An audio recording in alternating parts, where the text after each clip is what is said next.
Hello everybody, welcome to right to law. आज हम आ गए हैं लॉ का कुछ एक दिलचस्प हिस्सा डिस्कस करने।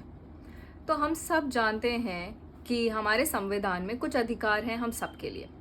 वो अधिकार को हम फंडामेंटल राइट्स भी बोलते हैं। उनमें से एक बहुत इंपॉर्टेंट फंडामेंटल राइट है आर्टिकल 21। आप सब ने शायद सुना भी होगा, बहुत आसानी से बोला भी जाता है, बट इसकी इंपॉर्टेंस बहुत गहरी है। आर्टिकल 21 जो कि है राइट टू लाइफ, ये बहुत इंपॉर्टेंट है और ये हमारे जीने के अधिकारों के बारे में बात करता है, जैसे कि रोटी, कपड़ा, मकान, आपके बेसिक शेल्टर, न्यूट्रिशन, आपके जीने के तरीके, इन सब चीज़ों को right to life article 21 cover करता है। इसमें right to life of dignified life, ये सारी चीज़ें भी आती हैं। इसी को और इलैबोरेट करते हुए, इसको और समझते हुए 6 साल पहले एक बहुत इंपॉर्टेंट केस जो कि सुप्रीम कोर्ट ने डिसाइड किया, इस केस में जो कि जिसका नाम है KS Puttaswamy versus union of India.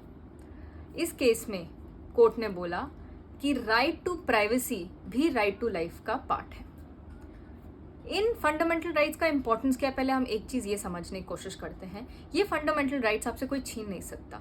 ये फंडामेंटल राइट्स ऐसे हैं कि ना तो कोई सरकार, ना कोई दूसरा इंसान आपसे ले सकता है या इसके अगेंस्ट या इसके उल्टा कुछ कर सकता है। और अगर ऐसा किसी ने किया तो आप कोर्ट में जा सकते हैं अपना अधिकार को मांगने के लिए। ये हमारा संविधान बोलता है। और इसी तरह हम राइट टू प्राइवेसी, जो कि अभी बहुत रिसेंट में लोगों में जानने में आया है, चर्चा में आया है, इस केस के बाद आया है, जो कि 6 साल पुराना केस है। तो राइट टू प्राइवेसी में क्या है? राइट टू प्राइवेसी कहता है कि किसी की लाइफ में हम दखल नहीं दे सकते हैं, जैसे कि जर्नलिज्म के थ्रू, पब्लिश करने के थ्रू, किसी के डिसीजन मेकिंग में घुसने के थ्रू, कैसे भी हम किसी की प्राइवेसी, प्राइवेट लाइफ में इंटरफेयर नहीं कर सकते जब तक उसका कंसेंट ना हो। इसमें कोर्ट अपनी तरफ से, लॉ अपनी तरफ से कुछ रूल्स बनाने की कोशिश कर रहा है। इसी केस में ऑर्डर भी दिया गया था सरकार को कि कोई एक बिल या कोई एक एक्ट आना चाहिए।